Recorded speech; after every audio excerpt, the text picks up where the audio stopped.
কালকে রাতে প্রচণ্ড ঝড় হওয়ার পর আজকের আবহাওয়াটা এই যে এরকম।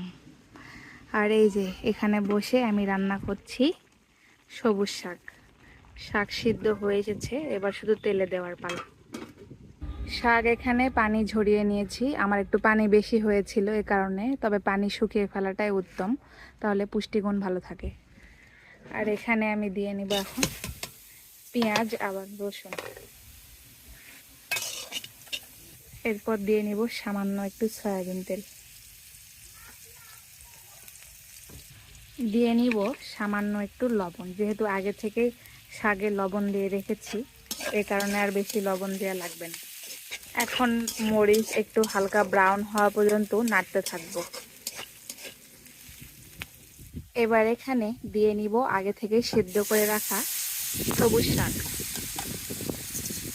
এবার ভালো করে পেঁয়াজ কুচির সঙ্গে মিক্স করে নেব।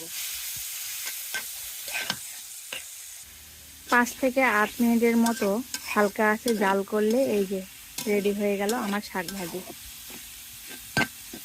এখন শুধু সার্ভ করার পালা।